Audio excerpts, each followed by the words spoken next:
அஸ்ஸலாமு அலைக்கும். Good evening. வணக்கம். வணக்கம் சார். வணக்கம். நாங்க இன்று என்னுடைய எஜுகேஷனல் கைடன்ஸ் கவுன்சிலிங் என்னுடைய பாடத்துடைய கடைசி செஷன்ல நாங்க சந்திக்கிறோம். ஒரு பெரிய பாட உள்ளடக்கங்களை கொண்ட ஒரு பாடம். ஆரம்பத்தில் குறிப்பிட்டிருப்பேன். ஒரு 10 செஷனுக்குள்ள எவ்வளவு சுருக்கமாகவும் தெளிவாகவும் இந்த விடயங்களை உங்களுக்கு முன்வைக்க இயலுமோ அந்த அளவுக்கு நான் ஒரு முயற்சி செய்திருக்கிறேன்.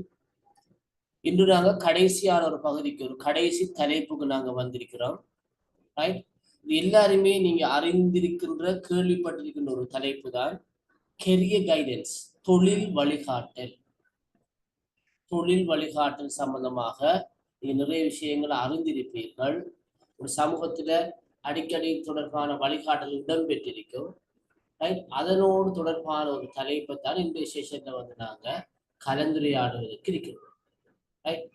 பொதுவாக ஓலெவல் பரீட்சை எழுதி முடித்த பிறகு அல்லது ஏலெவல் பரீட்சை எழுதி முடித்ததுக்கு பிறகு சில தனியார் நிறுவனங்கள் இந்த கெரியர் கைடன்ஸ் ஒர்க் ஷாப் அல்லது செமினார் என்ற பேரில இவ்வாறான ஒரு செயல் அமர்வை, ஒரு வேலை திட்டத்தை நடத்துவதை நீங்க அறிந்திருப்பீங்க.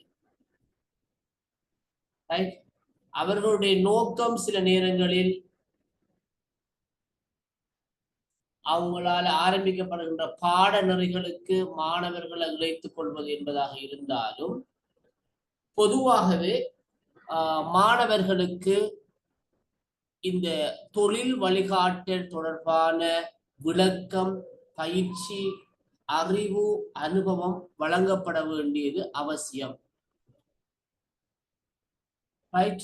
இது ஐரோப்பிய நாடுகளில் மிகவும் பிரபலியமானதாக, மிக முக்கியத்துவம் கொடுத்து பேசப்படுகிற ஒரு விடயமாக இருந்தாலும், அண்மை காலமாகத்தான் எமது நாட்டில இந்த தொழில் வழிகாட்டல் தொடர்பாக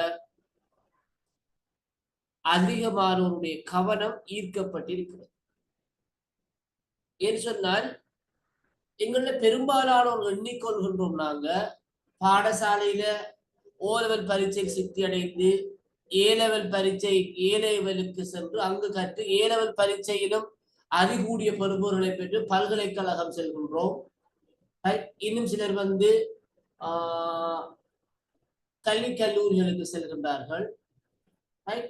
பெரும்பாலான மாணவர்கள் பரீட்சையில் சித்தி அடைந்தாலும் அவர்கள் உயர்கல்வி வாய்ப்பை தொடர்வதற்கு அல்லது வேறு வகையான விடயங்களுக்கு செல்வதற்கு அவர்களுடைய ஆர்வம் இல்லாமல் இருந்தது ஒரு காலத்தில். அப்ப உயர் தர பரீட்சையில சிறந்த பெறுபவர்களை பெற்றவர்கள், சித்தி பெற்றவர்கள் மாத்திரம் உயர்கல்வி வாய்ப்பை பெற ஏனையவர்களை என்ன செய்வது என்பது ஒரு பெரிய பிரச்சனையாக இருந்தது.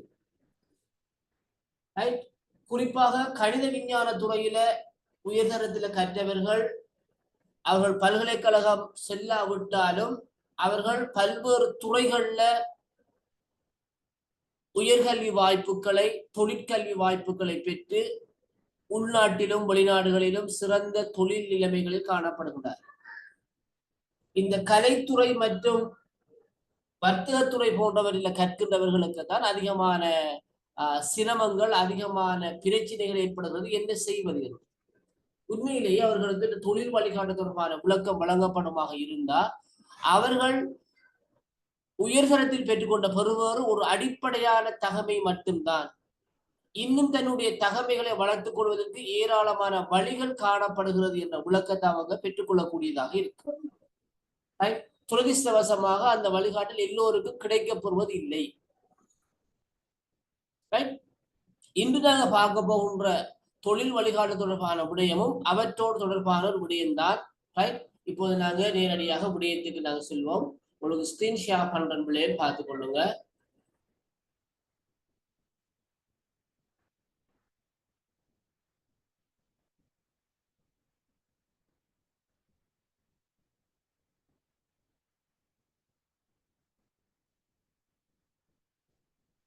ஓகே, ஸ்கிரீன் ஷேர் ஆயிருக்கு நான் நினைக்கிறேன்.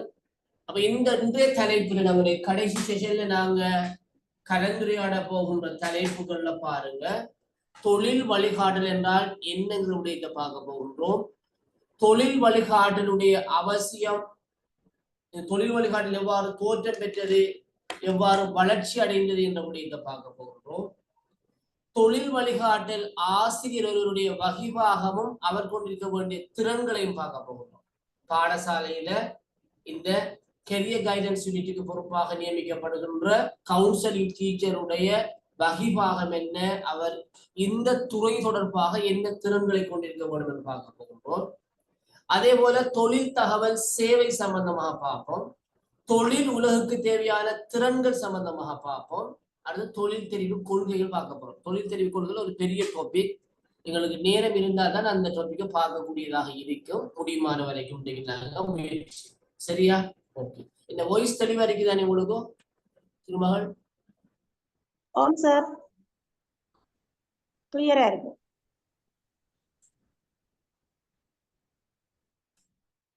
ரைட். தொழில் வழிகாட்டல் என்ன? What is the career guidance? தொழில் வழிகாட்டல் என்றால் என்ன என்பதுக்கு ஒரு எளிமையான விளக்கம் உங்களுக்கு ஸ்கிரீன்ல காட்டி இருக்கிறேன். கொஞ்சம் பாருங்க. உங்க மனசுக்குள்ள கொஞ்சம் ரீட் பண்ணுங்க, உங்களுக்கு ஒரு ஐடியா வரும். அதுக்கப்புறம் விளக்கத்தை சொல்றேன், நீங்களும் சொல்லுங்க உங்களோட கருத்து. சரியா? பாருங்க.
ஏதாவது ஐடியா வருதுன்னு பாருங்க.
ஏதாவது ஐடியா வந்திருக்குதா?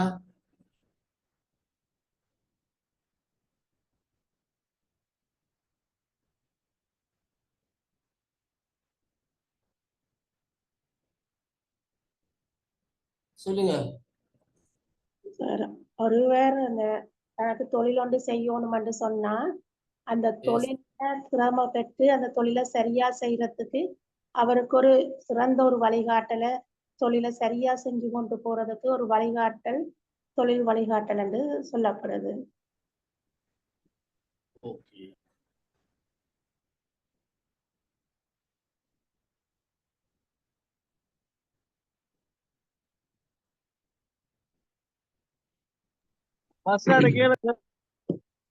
சார் இதுல வந்து தொழில் வழிகாட்டல் ஒரு நபருடைய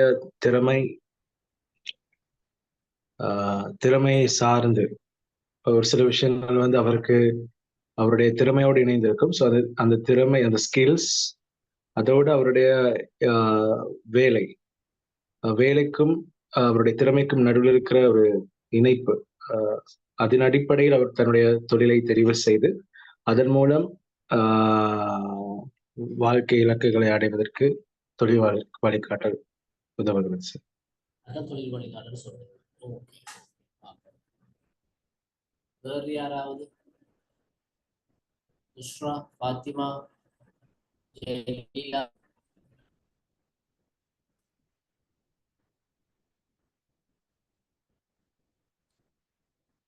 தொழில் வழிகாட்டு.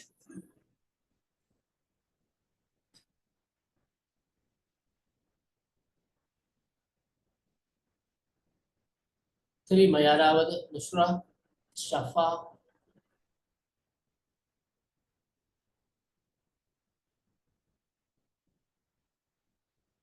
சாஹிரா, யசோதை? சார் இது வந்து இப்ப ஒரு ஆளுக்கு அவர்கிட்ட என்ன திறமை இருக்குதோ அவருடைய அந்த திறமையை இனங்கண்டு அதற்கு ஏற்ற வகையிலே அவருக்கு வேண்டிய தொழிலை அவர் புரிவதற்கு வழிகாட்டுவது. Very good. ஓகே. நீங்க 3 பேரும் சொன்ன கருத்துக்கள் ஏற்றுக்கொள்ளக்கூடிய கருத்துக்கள் தான். அதாவது தொழில் உலகத்தில பிரவேசிக்க தயாராக இருக்கின்ற ஒருவர், அதாவது ஒரு தொழில் ஒன்று செய்ய விரும்புகின்ற ஒருவர் தனக்கு பொருத்தமானதும் தொழில் திருப்தியை தரக்கூடியதும், அந்த ஜாப் சாட்டிஸ்பேக்ஷன் என்பது ஆகவும் முக்கியம்.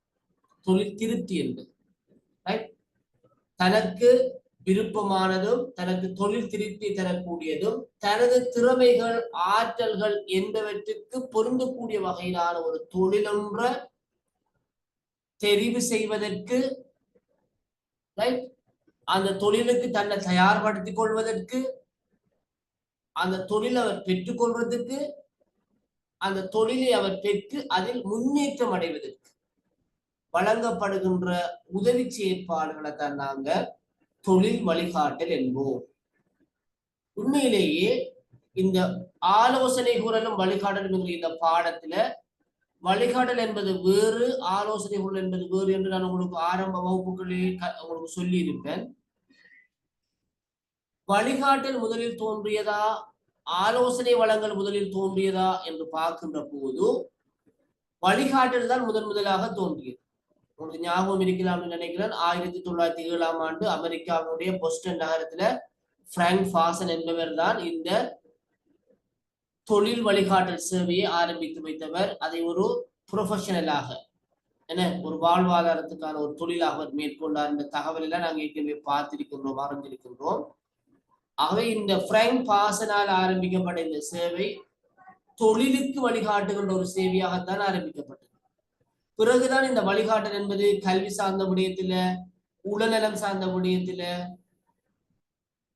திருமண வாழ்க்கை தொடர்பான விடயத்தில, ஏனைய துறைகள்ல இது வளர்ச்சி அடைந்தது. ரைட்? ஓகே. அப்ப இங்க நாங்க தொழில் வழிகாட்டல் என்பது எங்கட நாட்டை பொறுத்த வரைக்கும் அன்னை காலத்துல தான் ஒரு முக்கியத்துவம் வாய்ந்த ஒரு துறையாக இது இருந்தாலும், ஐரோப்பியர்களை பொறுத்த வரைக்கும் அவர்களுக்கு இந்த ஜாப் சாட்டிஸ்பேக்ஷன், தொழில் திருப்தி என்பது மிக மிக இன்றியமையாதது.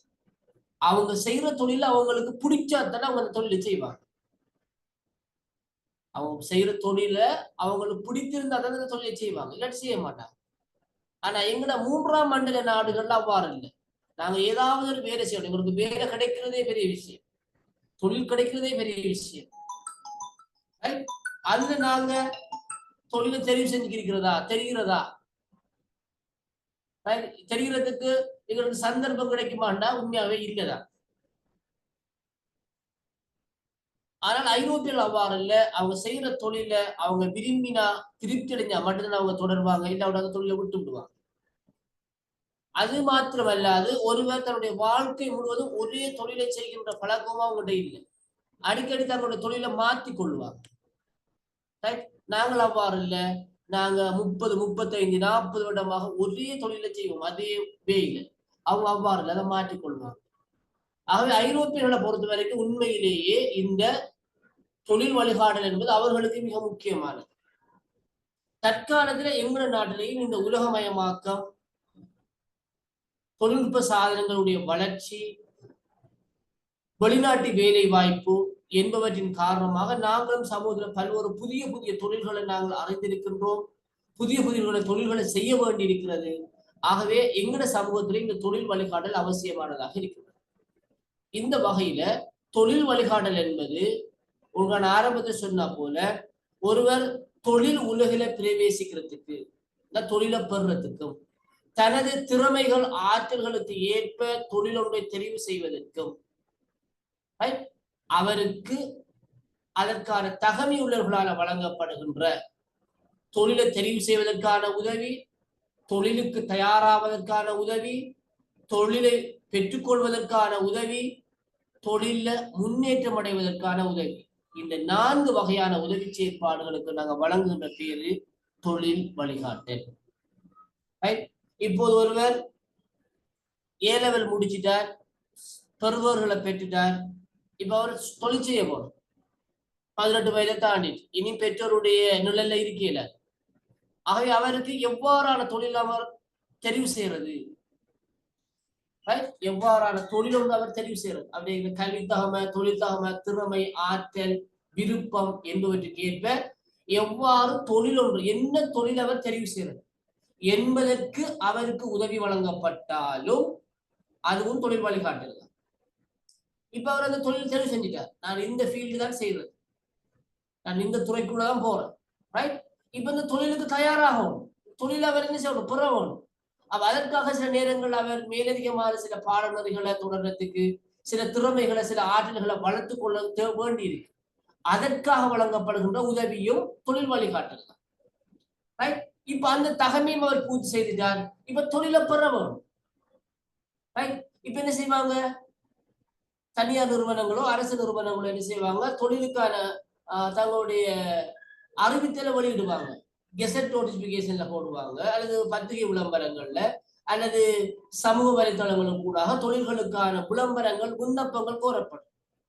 அந்த விண்ணப்பங்களை பூர்த்தி செய்து சில நேரங்கள் அதுக்கு போட்டி பரீட்சைகள் அல்லது வேறு வகையான ஆயத்தங்கள் செய்ய வேண்டியது, அந்த ஆயத்தங்களை செய்து சில நேரங்களில் இன்டர்வியூ நடத்துவாங்க. அந்த இன்டர்வியூ வெற்றிகரமாக அட்டென்ட் பண்ணி அதனூடாக அந்த தொழிலை பெற்றுக்கொள்வதற்கு வழங்கப்படுகின்ற உதவியும் தொழில் வழிகாட்டல் தான்.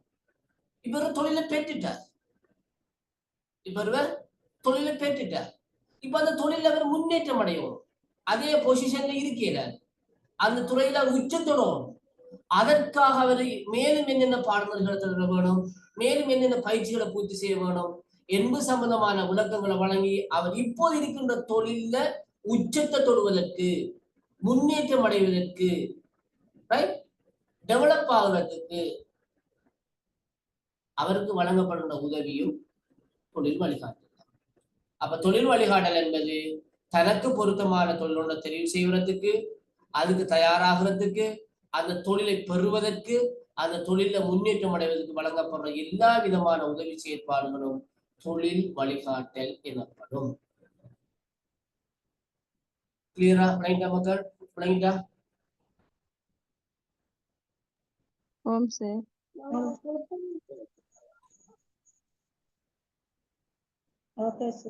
அப்ப கடந்த காலத்தை போல அல்லாது தற்போது இந்த தொழில் வழிகாட்டல் எங்கட சமூகத்திலே முக்கியமானதா இருக்கு. இந்த விடயங்களை வச்சுக்கொண்டு சொல்லுங்க பார்ப்போம். நான் உங்களுக்கு சொன்ன ஐரோப்பியர்கள் தான் தொழில் திருப்தி எதிர்பார்க்கிறார்கள், தொடர்ந்து ஒரு தொழில இருக்க மாட்டாங்க.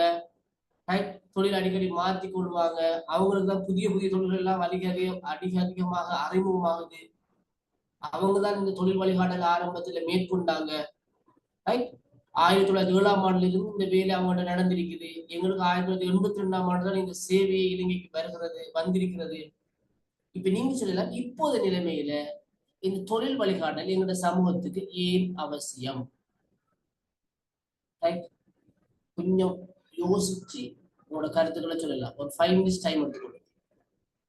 தொழில் வழிகாட்டல் ஏன் அவசியம்? அது பாடசாலையில சரி, சமூகத்துல சரி, எதை வச்சு நீங்க சொல்லலாமா? தொழில் வழிகாட்டல் ஏன் அவசியம்? அல்ல தொழில் வழிகாட்டல் சேவையுடைய முக்கியத்துவம். ஒரு 5 மினிட்ஸ் டைம் எடுத்துக்கொள்ளுங்க. 7:35க்கு நீங்க சொல்லலாம் உங்களோட கருத்துக்களை.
அவ்வளவு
பாப்பமா உங்களோட கருத்துக்களை பாப்பமா அடுத்த விஷயத்துக்கு போறதுக்கு. சார்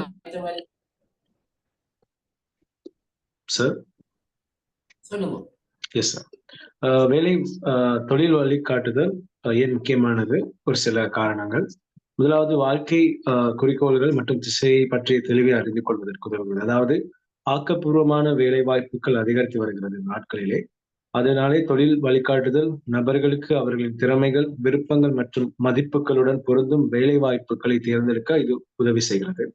இரண்டாவதாக, சந்தை தேவைகளை புரிந்து கொள்ளுதல்.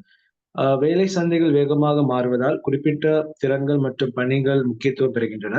வழிகாட்டுதல் நபர்களுக்கு சந்தை போக்குகளை பற்றி அறிவுரை வழங்கி கேட்கப்படும் பணிகளுக்கு, அதாவது வேலைகளுக்கு தகுந்தவாறு தயாராகவும் முன்னிலை பெறவும் இது உதவுகிறது. மூன்றாவதாக, திறன் வளர்ச்சி மற்றும் புதிய திறன்களை கற்றல். அதாவது பல துறைகள் பாரம்பரிய தகுதிகளுக்கு மாறாக குறிப்பிட்ட திறன்களை முன்னுரிமை செய்கின்றன. அதனால தொழில் வழிகாட்டுதல் தொழில் வாய்ப்பை அதிகரிக்கும் திறன்கள் மற்றும் சான்றிதழ்களை விளக்கி நபர்கள் போட்டியில் முன்னிலை பெற உதவுகிறது. அது போலவே தொழில் ஒத்துப்போகாத தன்மை தவிர்க்கிறது. அதாவது வேலை வழிகாட்டுதல் நபர்கள், தொழில் வழிகாட்டுதல் பெறுகிற நபர்கள் தங்களுக்கு நீண்ட காலம் பொருந்தாத வேலைகளை தேர்ந்தெடுக்காமல் இது தடுக்கிறது. இது அதிகமான வேலை திருப்தி மற்றும் குறைவான இடமாறுதலை கொடுக்கிறது. அது போலவே தகவல் அதிகார முடிவெடுப்பு, அதாவது வேலை வழிகாட்டுதல் தொழில் வழிகாட்டுதல் நபர்களுக்கு கல்வி, பயிற்சி மற்றும் தொழில் வாய்ப்புகளை பற்றி நன்கு தெரிந்த முடிவுகளை எடுக்க வலிமை அளிக்கிறது. இது அவர்களின் நிதி மற்றும் தொழில்துறை வளர்ச்சியை மேம்படுத்த உதவுகிறது. இறுதியாக, மனநலன், அதாவது தொழில் தெளிவின்மை மன அழுத்தத்திற்கும் பதற்றத்திற்கும் காரணமாக அமைகிறது. இதனாலே தொழில் வழிகாட்டுதல் தெளிவு மற்றும் ஆதரவை அளித்து நபர்களுக்கு சவால்களை சமாளிக்கவும் மன நிறைவான வாழ்க்கைக்கு வழிகாட்டுடன் முடிவெடுக்க இது உதவுகிறது. ஒட்டுமொத்தமாக இது வேலை சந்தையில் வெற்றிகரமான மற்றும் நிலைத்த தொழில் வளர்ச்சியை நாடுபவர்களுக்கு வேலைக்கு வழிகாட்டுதல் முக்கியமான ஒரு ஆதாரமாக அமைகிறது. நன்றி. ஓகே, பாராட்டுகள். அடுத்து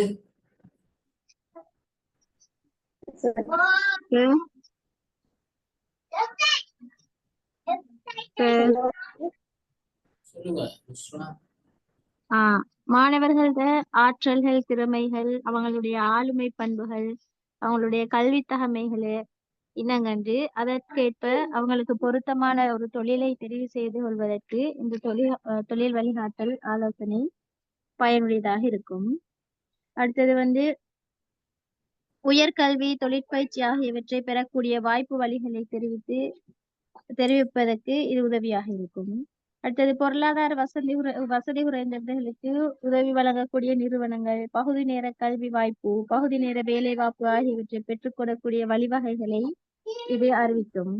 அடுத்தது தொழிலில் அமர்ந்த பின்னர் அதுக்கு இசைவாக்கம் அடைஞ்சு அந்த தொழில மேலும் முன்னேற்றம் அடைவதற்கும்,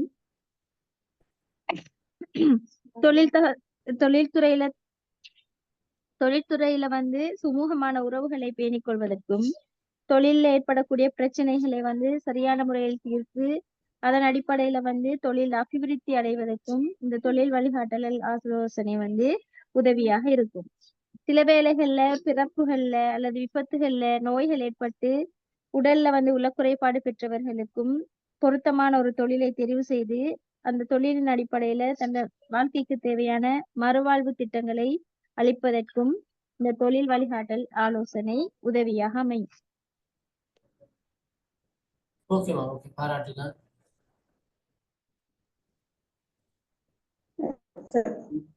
இந்த உலகம் வேகமாக வளர்ச்சி அடைந்து செல்றது. இந்த சூழ்நிலையால பொருளாதார ரீதியிலையும் பல சிக்கல்கள் காணப்படுவது. முந்தைய காலங்கள் போல இல்லை. இப்ப மாணவர்கள் ரிசல்ட்ஸ் வந்தோடனே பல துறைகள் அவர்களுக்கு காத்திருக்கிறது. நிறைய துறைகள் இருக்குது. அப்ப எந்த துறையில போனா அந்த உலக வேகத்துக்கு ஏற்ற மாதிரி தான் முன்னேறி செல்லலாம் வேண்டும். அதே நேரம் தன்னுடைய பொருளாதாரத்தையும் கவர் பண்ணி கொள்றதுக்கும், அதே நேரம் தனக்கு விருப்பமான ஒரு துறையை தான் தேர்ந்தெடுத்து தனக்கு விருப்பமான ஒரு தொழிலை செய்து கொள்வதற்கு கட்டாயம் ஒரு அனுபவம் வாய்ந்த ஒரு தொழில் வழிகாட்டி என்று ஒரு பிள்ளைக்கு அவசியமாகிறது. அதே நேரம் பொருத்தமான தொழிலை தான் எடுத்தா அந்த தொழில்ல என்னென்ன சிறப்பான செயல்களை செய்யலாம், தான் முன்னுக்கு வரலாம், தன்னுடைய ஆளுமையை வளர்த்து கொள்ளலாம், தான் மேலும் அவ்வாறு சிறப்படைய வேண்டும் என்றதுக்கும் இந்த தொழில் வழிகாட்டி வந்து தற்போதைய உலகத்துக்கு மிகவும் அவசியமாக காணப்படுது. ஓகே,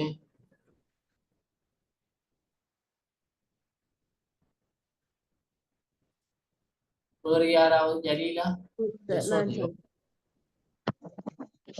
தொழில் வழிகாட்டல் வந்து ஒருவர் தன்னுடைய திறமைக்கு பொருத்தமான தொழிலை மேற்கொள்வதற்கு தொழில் வழிகாட்டல் மிகவும் அவசியமானது ஒன்றாக காணப்படுகின்றது. அந்த வகையில் தொழில் தேடுபவர் தனக்கு பொருத்தமான தொழிலை தேர்ந்தெடுக்கவும் அத்தொழிலில் முன்னேற்றம் அடைவதற்கும் இந்த தொழில் வழிகாட்டல் என்பது மிகவும் முக்கியமான ஒரு தாக்கத்தினை ஏற்படுத்துகின்றது. உதாரணமாக பாடசாலை எடுத்துக்கொண்டால் பாடசாலை மாணவர்கள் ஏலவெளியிலே தங்களுடைய பாடத் தெரிவுகளை சரியான முறையிலே மேற்கொண்டால்தான் அவர்களுடைய தொழில் வாய்ப்புக்கு அது சரியானதொன்றாக அமையும் அந்த வகையில் இந்த தொழில் வழிகாட்டல் என்பது மிகவும் அவசியமானதாக காணப்படுகின்றது. அவர்களுடைய பாடத் தெரிவுகள் சரியான முறையிலே அமைகின்ற போது அவர்களுடைய தொழிலும் சரியான முறையிலே அமைவதற்கு இந்த தொழில் வழிகாட்டல் கை கொடுக்கின்றது. எனவே தொழில் வழிகாட்டல் என்பது ஒருவருக்கு மிகவும் அவசியமானது மற்றும் ஒரு தொழிலை திருப்திகரமாக நிறைவேற்றவும் இந்த தொழில் வழிகாட்டல் அவசியமானதாக காணப்படுகின்றது. தம்முடைய தொழிலில் நிரந்தரமான ஒரு நிலைமையை ஏற்படுத்த இந்த தொழில் வழிகாட்டல் பயன்படுத்தப்படுகின்றது. தொழில் சம்பந்தமாக ஏற்படும் பிரச்சனைகளை தீர்த்துக் கொள்வதற்கும் இந்த தொழில் வழிகாட்டல் உதவியாக அமைகின்றது. ஓகே,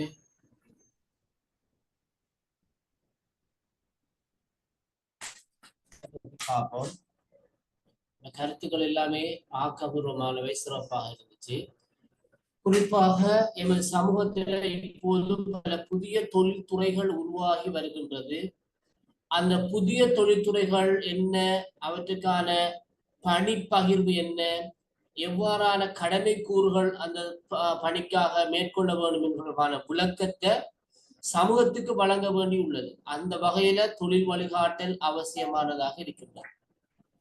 இரண்டாவது முக்கியமான விஷயமா பார்க்கின்ற போது ஒருவர் தனக்கு பொருத்தமான தொழிலொன்ற இலகுவாக பெற்றுக் கொள்வதற்கும் அதற்கான திறன்களை தன்னிடம் வளர்த்துக் கொள்வதற்குமான ஆரம்ப வழிகாட்டலாக தொழில் வழிகாட்டல் இருப்பதனாலேயும் இந்த தொழில் வழிகாட்டல் முக்கியத்துவம் வாய்ந்ததாக இருக்கின்றது. மூணாவது முக்கியமான விடயமாக காணப்படுவது உள்நாட்டு தொழிற்சந்தை மாத்திரமல்லாது வெளிநாட்டு சர்வதேச தொழிற்சந்தைகளை மையமாக கொண்டும் எமது இளைஞர்களை நாங்கள் தயார்படுத்த வேண்டியிருக்கின்றது. என்று சொன்னால் எமது நாட்டில தற்போது அந்நிய செலாவணியை ஈட்டித் தருகின்ற பிரதானமான துறை வெளிநாட்டு தொழிலாளர்கள் தான்.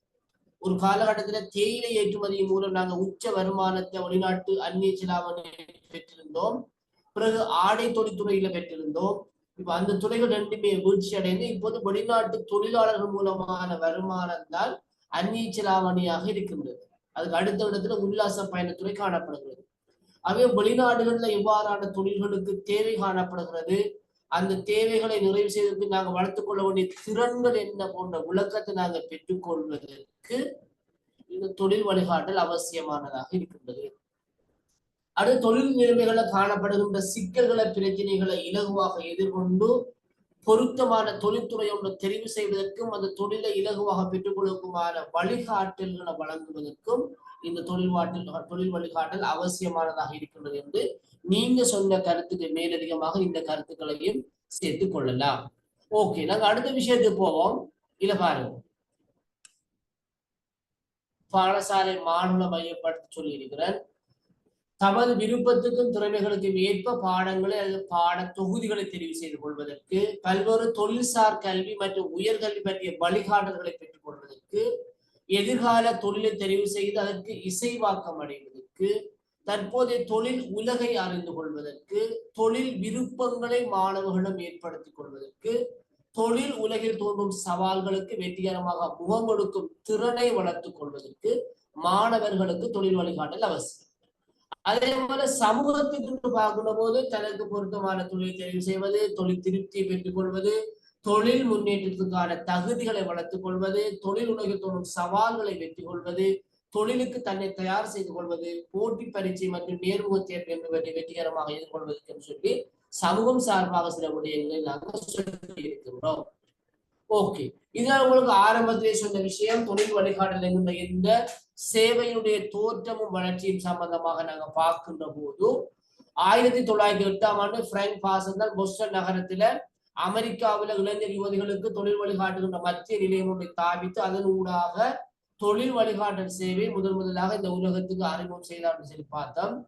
1950களில் உலகளாவிய சமூக பொருளாதார மாற்றம் மற்றும் கல்வி மறுமலர்ச்சியினால இலங்கை பாடசாலை மட்டத்துல தொழில் வழிகாட்டல் சேவையுடைய சிறிய அம்சங்கள், அதாவது மாணவர்களுடைய தனிப்பட்ட திறமைகளை தனிப்பட்ட ஆற்றல்களை சேகரித்து வைத்திருக்கின்ற கோவைப்படுத்துகின்ற ஒரு நிகழ்ச்சி திட்டம் பாடசாலைகள்ல முன்னெடுக்கப்பட்டது.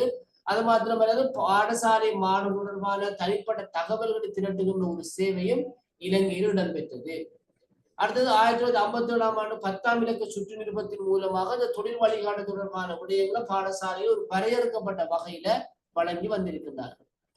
1983 யவுன் மித்ரு என்ற நிறுவனம் இலங்கையில தாவிக்கப்பட்டு பாடசாலை மாணவர்களுக்கும் சரி சமூகத்திலே உள்ள இளைஞர் யுவதிகளுக்கும் தொழில் வழிகாட்டலுக்கான வரையறுக்கப்பட்ட ஒரு சேவையை இலங்கையில சில வரையறுக்கப்பட்ட பிரதேசங்கள்ல மாத்திரம் வழங்கி வந்திருக்கிறது.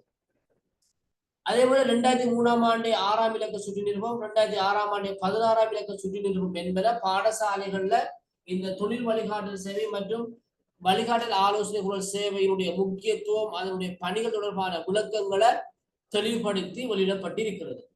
இப்போது பாடசாலைகள்ல உருவாக்கப்பட்ட 13 வருட உத்தரவாத கல்வி திட்டத்தின் அடிப்படையில தொழில் வழிகாட்டல் பாடமானது கெரியர் கைடன்ஸ் என்கிற பாடம் ஒரு பாடநெறியாக இந்த 13 வருட உத்தரவாத கல்வி திட்ட செயல்முறையில் இணைத்துக் கொள்ளப்பட்டிருக்கின்றது.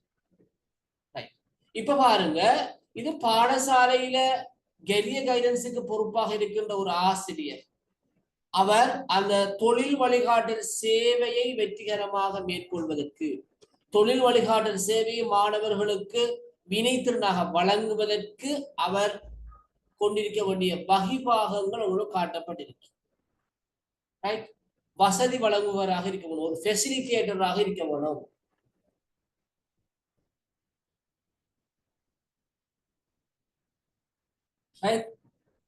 ஒரு வசதி வழங்குவராக, அதாவது இந்த தொழில் தொடர்பான தகவல்களை மாணவர்கள் தேடுவதற்கு அது தொடர்பான தகவல்களை பெற்றுக்கொள்வதற்கு வழிகாட்டலை பெற்றுக்கொள்வதற்கான வசதி வழங்குவராக ஒரு ஃபெசிலிட்டேட்டராக ஆசிரியர் இருந்து மாணவர்களுக்கு எந்த இடத்துல பெற்றுக்கொள்ளலாம், அந்த தகவல்களை எவ்வாறு பெற்றுக்கொள்ளலாம் என்கின்ற விடயத்துல ஒரு ஃபெசிலிட்டேட்டராக அவர் செயல்பட வேண்டும் என்று எதிர்பார்க்கப்படுகிறது. அது ஒரு கோஆர்டினேட்டர், ஒரு இணைப்பாளர்.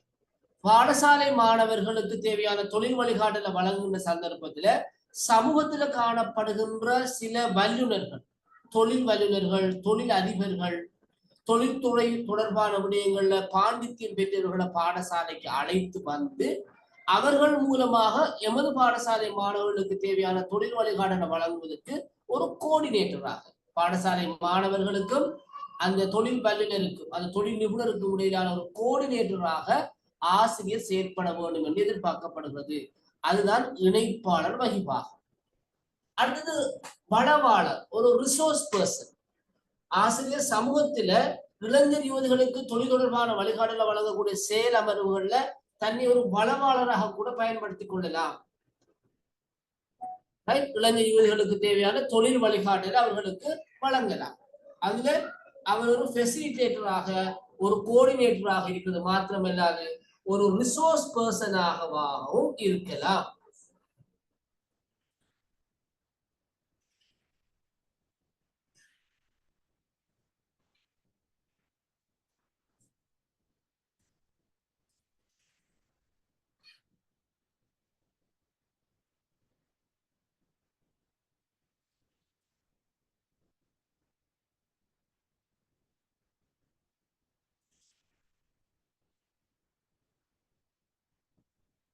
சரியோ?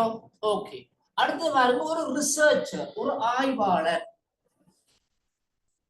தொழில் தொடர்பான விடயங்கள்ல ஒரு ஆய்வாளராக என்னென்ன தொழில் காணப்படுகிறது, அந்த தொழில தற்போது காணப்படுகிற நெருக்கடிகள், பிரச்சனைகள் என்ன, தொழில் நெருக்கடிகளை எவ்வாறு தீர்த்து கொள்ளலாம் என்பது தொடர்பான விடயங்களை பகுப்பாய்வு செய்கின்ற ஒரு ஆய்வாளராக கூட ஒரு ஆசிரியர் இருக்க வேண்டும் என்று எதிர்பார்க்கப்படுகிறது. அடுத்தது தகவல் பகுப்பாய்வாளர். தொழில் தொடர்பான தகவல்களை வெளியிடக்கூடிய நிறுவனங்கள், அவற்றால் வழங்கப்படுகின்ற தொழில் தகவல்களுடைய உண்மைத்தன்மை, மாணவர்கள் இலகுவாக அந்த தகவல்களை பெற்றுக்கொள்ளக்கூடிய வழிமுறைகள் என்பவற்றை மாணவர்களுக்கு வழங்கக்கூடிய ஒரு பகுப்பாய்வாளராகவும் ஆசிரியர் காணப்பட வேண்டும் என்று எதிர்பார்க்கப்படுகின்றது. அடுத்தது வழிநடாத்தினர். வழிநடாத்தினராக, ஒரு டிரெக்டராக, ஒரு இயக்குனராக, ஒரு வழிநடாத்தினராக காணப்படும். அதாவது பாடசாலை மட்டத்திலும் சரி, சமூக மட்டத்திலும் சரி, தொழில் தொடர்பான செயலமர்வுகளை, தொழில் சந்தைகளை, தொழில் தொடர்பான தகவல்களை, மாணவர்களுக்கு பெற்றுக்கொள்ளக்கூடிய அமர்வுகளை, நிகழ்வுகளை ஏற்பாடு செய்கின்ற அந்த நிகழ்வுகளை வழிநடாத்துகின்ற ஒரு வழிநடாத்தினராகவும் ஆசிரியர் காணப்பட வேண்டும். அடுத்தது ட்ரெயினர், பயிற்றுவிப்பாளர். மாணவர்கள் எவ்வாறு போட்டி பரீட்சை ஒன்றுல வெற்றியிட்டலாம், போட்டி பரீட்சை ஒன்றுல சித்தி அடையலாம், அதுக்கு என்ன செய்ய வேண்டும், ஒரு நேர்முக தேர்வை எவ்வாறு ஃபேஸ் பண்றது, ஒரு நேர்முக தேர்வின் போது எவ்வாறான வழிமுறைகளை, நடைமுறைகளை அந்த கேண்டிடேட்ஸ் பின்பற்ற வேண்டும் என்பது தொடர்பான விடயங்களையும் மாணவர்களுக்கு வழங்க வேண்டி இருக்கின்றது. குறிப்பாக நாம் ஒரு இன்டர்வியூக்கு போகின்ற போது இன்டர்வியூக்குல என்ன ட்ரெஸ் கோட் போடுறது, ஆண்கள் என்ன ஆடை அணிவதுங்கிறதுல கூட நியமமும் தராதரமும் இருக்கிறது. உங்களுக்கு தெரியுமா? ஒரு இன்டர்வியூக்கு போகின்ற போது ஆண்கள் என்ன நிற ஷர்ட் போடணும், என்ன நிற ட்ரௌசர் போடணும்.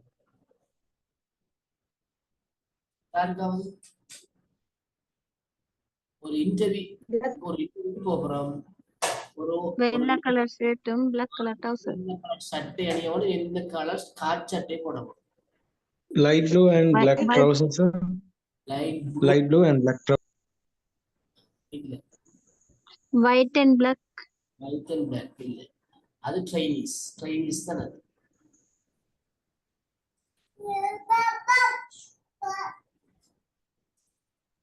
So light blue அல்ல, white shirt. அதுல மாற்றம் இல்லை. white shirt, trousers என்ன கலராக இருக்கலாம்? black color, sir. No, brown. white shirt, brown color trousers. இதுதான் ஒரு இன்டர்வியூக்குரிய ட்ரெஸ் கோட் அங்கீகரிக்கப்பட்டது. அப்ப இந்த விடயங்களை எல்லாம் மாணவர்களுக்கு நாங்க ட்ரெயின் பண்ண வேணும், பயிற்றுவிக்க வேணும். எப்படி நாங்க அந்த இன்டர்வியூ போர்டுக்குள்ள போறது, எவ்வாறு நாங்க அவங்கள வரவேற்கிறது, எவ்வாறு வினாக்களுக்கு பதிலளிக்கிறது, ஆவணங்களை எவ்வாறு நாங்க கொண்டு செல்றது, ஒரு சிவி கரிக்குலம் வீட்டா ஒண்ணு நாங்க நவீன முறையில் எவ்வாறு தயாரிச்சு கொள்றது என்ற விடயத்துல ஆசிரியர் தான் பயிற்றுவிப்பாளராக இருந்து மாணவர்களுக்கு அந்த பயிற்சியை வழங்க வேண்டும். இவ்வாறு இது தொழில் வழிகாட்டு தொடர்பாக வழிகாட்டல் ஆலோசனை சேவைக்கு பொறுப்பான ஆசிரியருக்கு பல வகைப்பாகங்கள் காணப்படுகின்றன. இது மிக முக்கியமான விஷயம். ஓகே, அடுத்த கடமை பொறுப்புகளை பாருங்க. ஒரு கைடன்ஸ் கவுன்சிலிங் டீச்சருக்கு இருக்கக்கூடிய தொழில் வழிகாட்டலோடு தொடர்பான கடமை பொறுப்பு. நாங்க முதல் பார்த்திருப்போம், நடத்தை பண்பு திறன்கள் எல்லாம் பார்த்திருக்கோம். அது வழிகாட்டல் ஆலோசனைகளோடு தொடர்பானது. இது தொழில் வழிகாட்டலோடு மட்டும் சம்பந்தப்பட்டது. அப்ப என்ன பாருங்க, தொழில் வழிகாட்டல் அலகை தாவித்து வழிநடாத்தி செல்வது. பாடசாலையில ஒரு கெரியர் கைடன்ஸ் யூனிட் ஒன்று ஃபார்ம் பண்ணோம். அதுல தொழில் தொடர்பான தகவல்கள், பிரவேசம் தொடர்பான தகவல்கள், தொழில் பயிற்சி தொடர்பான விடயங்கள் போன்றவற்றை வழங்க வேணும்.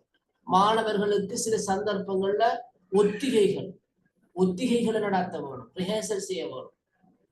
அதே போல மாணவர்களின் ஆற்றல்களையும் திறன்களையும் இனங்கால நடவடிக்கை மேற்கொள்ளும். என்ன மாணவனுக்கு என்ன இயலாது, அப்படி என்ன விசேடமான திறமை இருக்கிறது, அவற்றை நாங்க இனங்காண வேணும். தொழில் உலகை மாணவர்களுக்கு அறிமுகம் செய்தல். அவங்க பாடசாலையில கற்கின்ற கால பகுதியிலேயே அவங்களுக்கு தொழில் உலக, வேலை உலக அறிமுகம் செய்யும். என்னென்ன வேலைகள் காணப்படுகிறது, இலங்கையில எத்தனை டிபார்ட்மெண்ட்ஸ் இருக்குது, அரசாங்கத்துறை, தனியார் துறையில் என்னென்ன விடயங்கள் காணப்படுகிறது. அதே போல தொழில் வழிகாட்டலுடன் தொடர்புடைய வேலை திட்டங்களை மேற்கொள்வது. குறிப்பாக பாடசாலையில தொழிற்பயிற்சி கண்காட்சிகளை ஆரம்பிக்கிறது, தொழிற்பயிற்சி சபையோட நெருக்கமான தொடர்புகளை மேற்கொள்வது, தொழில் சந்தைகள், தொழில் மாநாடுகள் போன்றவற்றுக்கு மாணவர்கள் அழைத்து செல்வது, இதெல்லாம் வரும். அதே போல தொழில் தகவல்களை திரட்டல், சேகரித்தல், இசைப்படுத்தல், காட்சிப்படுத்தல், அந்த வேலையில கண்டிப்பா செய்யும். சமூகத்துடன் சிறந்த ஆளுடை தொடர்புகளை மேற்கொள்வது, சமூகத்தில் இருக்கிற தொழில் வல்லுநர்கள், தொழிலதிபர்களோட சிறந்த தொடர்புகளை மேற்கொள்ளவும். சில நேரங்கள்ல எங்களோட பாடசாலையை விட்டு வெளியேறுகின்ற மாணவர்களுக்கு சமூகத்தில் இருக்கிற அந்த தொழிலதிபர்களாக தொழில் வாய்ப்புகளை கூட பெற்றுக் கொடுக்கலாம். அந்த உறவின் மூலமாக தொழில் சந்தை மற்றும் தொழில் வங்கிகளுக்கு மாணவர்களை அழைத்து செல்ல இவ்வாறான கடமை பொறுப்புகள் ஆசிரியர்களுக்கு காணப்படுகின்றன. இது பாருங்க, இது ஆசிரியர்கள் வளர்த்துக் கொள்ள வேண்டிய திறன்கள், ஸ்கில்ஸ். இந்த கெரியர் கைடன்ஸ் தொடர்பாக வழிகாட்டல் மற்றும் ஆலோசனை குழு சேவைக்கு பொறுப்பான ஆசிரியர் வளர்த்துக் கொள்ள வேண்டிய திறன்கள் தான் இந்த திறன்களாக இருக்கின்றது.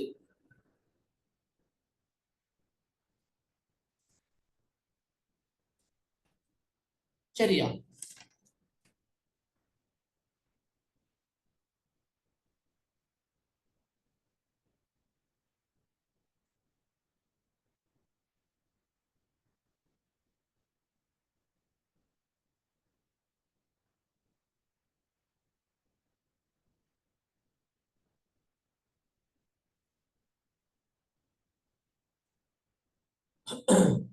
அந்த வகையில தமது தொழில் உலக பற்றிய தகவல்களை இசைப்படுத்திக் கொள்வது, அப்டேட் தெரிவிக்கும். இப்ப இந்த நிலைமையில இன்றைக்கு என்ன தொழிலுக்கு கோல் பண்ணப்பட்டிருக்கு, எந்த தொழிலுக்கு தேவைப்பாடு இருக்கிறது, அப்டேட்டிங்ல இருக்கும். அதே மாதிரி உயர் மட்டத்திலான ஆளுடை தொடர்புகளை பெறுறது, சமூகத்தில் காணப்படுகின்ற தொழில் அதிபர்கள், தொழில் வல்லுநர்கள், தொழில் தருவோர் போன்றோர்கள் நல்ல தொடர்புகளை பேண வேணும். அதே போல தகவல் தொடர்பான திறனை பயன்படுத்துறது, ஐசிடி நுழைஞ்ச வரைக்கும் இருக்க வேணும், பெர்ஃபெக்டா இருக்கும். பொருத்தமான வகையில மாணவர்களின் திறன்களையும் ஆற்றல்களையும் இனங்காணக்கூடிய திறன் இருக்க வேணும்.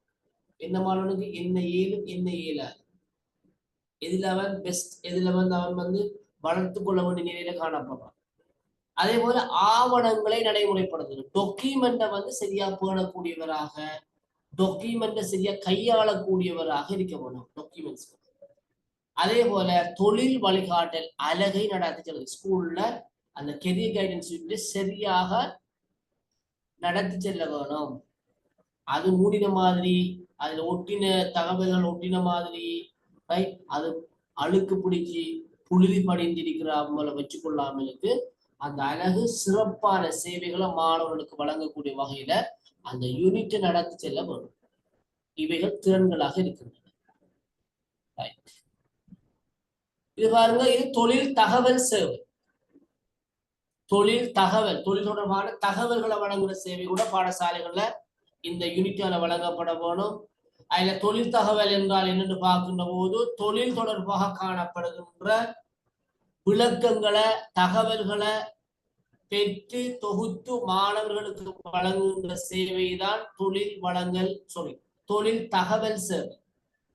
தொழில் தொடர்பாக காணப்படுகின்ற தகவல்களை, விளக்கங்களை பெற்று அவற்றை தொகுத்து மாணவர்களுக்கு வழங்கக்கூடிய ஒரு சேவையை தான் தொழில் தகவல் என்று நாங்கள் அடையாளப்படுத்துறோம். அதுல என்னென்ன தொழிலுக்கு சமூகத்துல தேவைப்பாடு காணப்படுகிறது, என்னென்ன தொழிலுக்கு இப்போது தேவைப்பாடு பூர்த்தி செய்யப்பட்டிருக்கிறது, அந்தந்த தொழில்கள்ல காணப்படுகின்ற நிலைமைகள் என்ன, பதவி உயர்வுகள், அந்த தொழில முன்னேற்றங்கள், சம்பள விடயங்கள், சேவை நிலையங்கள் தொடர்பான விடயங்கள் எல்லாமே அதுக்குள்ள வரும். அடுத்த விஷயம், தொழில் தகவல்களை சேகரிக்க உதவக்கூடிய மூலாதாரங்கள். மூலாதாரங்கள் ரெண்டு வகையா பிரிப்போம். முதல் நிலை மூலாதாரம், இரண்டாம் நிலை மூலாதாரம். முதல்நிலை மூலாதாரம் என்பது நேரடியாக தொழிலை வழங்குகின்ற தொழில் வங்கிகள், தொழில் சந்தைகள், தொழில் வழங்குனருடான கலந்துரையாடல்கள் மூலமாக பெற்றுக்கொள்ளப்படுகின்ற தகவல்கள் முதல்நிலை மூலாதாரம். இரண்டாம் நிலை மூலாதாரம் என்பது தொழில் தொடர்பாக ஊடகங்களில் வெளிப்படுத்தப்படுகின்ற தகவல்கள். உதாரணமாக டிவியில, ரேடியோவில், மொபைல் போன்ல ஏதாவது தொழில் தொடர்பாக வெளியிடப்படுகின்ற தகவல்கள் இரண்டாம் நிலை மூலாதாரம். என்றால் நிறுவனங்கள் தான் இந்த டிவிக்கு, ரேடியோக்கு அல்லது சமூக வலைத்தளங்களுக்கு என்ன கொடுப்பாங்க, அந்த தகவல்களை வழங்கி இருப்பாங்க விளம்பரத்துக்காக. ஆகவே அது இரண்டாம் நிலை மூலாதாரமாக மாறுகிறது. அதே போல கெசட் நோட்டிபிகேஷன், பத்திரிகை விளம்பரம், எல்லாம் இந்த இரண்டாம் நிலை மூலாதாரங்களாகத்தான் வரும். அடுத்தது இந்த தொழில் தகவல் சேவையில் இருக்கிற அடுத்த விஷயம் என்று பார்த்தோம்னா தொழில் தகவல்களை ஒழுங்கமைக்கிறதும் வகைப்படுத்துறது, அதே போல தகவல்களை அப்டேட் பண்றது.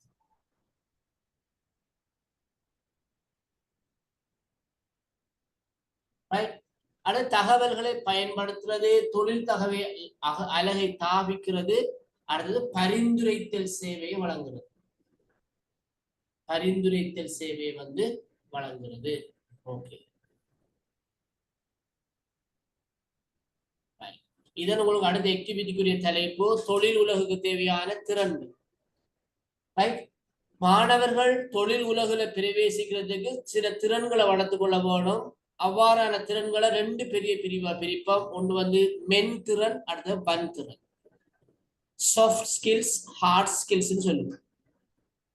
சாஃப்ட் ஸ்கில்ஸ் சொல்லுகின்ற போது அது ஹார்ட் ஸ்கில்லோட தொடர்பட்டது. ஒரு தொழிலை ஒருவர் செய்வதற்கு, ஒரு தொழிலை ஒருவர் சிறப்பாக மேற்கொள்வதற்கு அந்த தொழிலோடு தொடர்புடைய தொழில்நுட்ப திறன்களும் பணிகளுடன் தொடர்புடைய திறன்களும் தான் வன் திறன்கள். ஒரு தொழிலை ஒருவர் செய்யறதுக்கு அந்த தொழிலோடு தொடர்புடைய தொழில்நுட்ப திறன்களும் பணிகளுடன் தொடர்புடைய திறன்களும் தான் வன் திறன்கள், ஹார்ட் ஸ்கில்ஸ். விளங்கிட்டு மென்திறன்கள் சொல்றது இந்த வன்திறன்களை மேலும் மெருகூட்டக்கூடிய வகையில இந்த வன்திறன்களுக்கு பக்கபலமாக இருக்கக்கூடிய மேலதிக திறன்கள் தான் மென்திறன்கள். விளங்கிட்டோம்? அத நாங்க மென்திறன்கள் சொல்லுவோம். இப்ப உதாரணமாக ஒரு ஆசிரியரை பொறுத்த வரைக்கும் அவர் கற்பித்தல் செயற்பாடில் ஈடுபட வேண்டியவர். ஆகவே ஆசிரியர் பாட ஆயத்தம் செய்ய வேண்டியது அவசியம். பாட திட்டமிடலில் அவர் ஈடுபட வேண்டும். அதற்காக என்ன scheme of work, notes of lesson போன்றவற்றை உரிய முறையில் அவர் தயாரித்துக் கொள்ள வேண்டும். இது வன்திறனா மென்திறனா சொல்லுங்க பாப்போம்.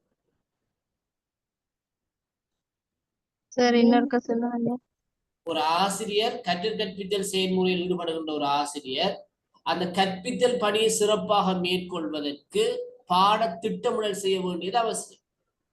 பாட முன் திட்டமிடல் அவசியம். அதற்காக அவர் ஸ்கீம் ஆஃப் ஒர்க், அதே மாதிரி நோட்ஸ் ஆஃப் லெசன், பாடக்குறிப்பு, பாடத்திட்டம் என்பவற்றை உரிய விதத்துல அவர் எழுதி தொகுத்து வைத்திருக்க வேணும். இந்த ஸ்கீம் ஆஃப் ஒர்க் எழுதுறது, நோட்ஸ் ஆஃப் லெசனை உரிய வகையில எழுதுறது ஒரு ஆசிரியருக்கு இருக்கக்கூடிய மென்திறனா வன்திறனா?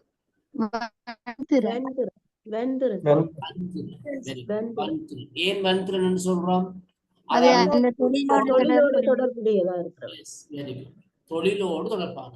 அப்ப ஒரு ஆசிரியருக்கு இருக்கக்கூடிய மென்திறன் என்னவா?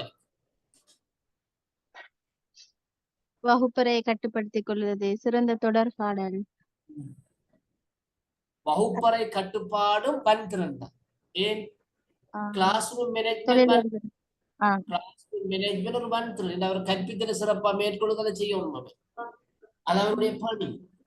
அப்ப மென்திறன் சொன்ன மாதிரி தொடர்பாடல் திறன், மாணவர்களோட சிறந்த இடைத்தொடர்புல போகக்கூடிய விஷயம். பரிவுணர்வு, எம்பத்தி. அதே போல டைம் மேனேஜ்மெண்ட், மனிதாபிமானம்,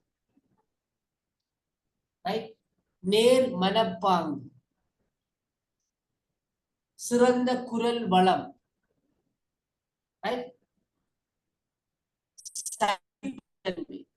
பொறுமை, இதெல்லாம் தான் மென்திறன். அப்போ ஒரு ஆசிரியருக்கு இருக்கக்கூடிய வன்திறன்கள் சொல்லுங்க பாப்போம். ஒன்று நாம சொல்லிட்டோம், ஸ்கீம், நோட்ஸ் ஆஃப் லெசனை உரிய வகையில எழுதி கொள்றது, திட்டமிட்டு கொள்றது. வேற என்ன வன்திறன் இருக்கு?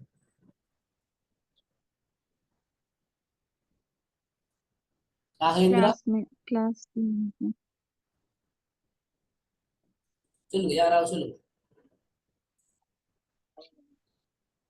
ஒரு ஆசிரியர், வெரி குட், வகுப்பறை முகாமைத்துவம் ஒரு வன்திறன். வேற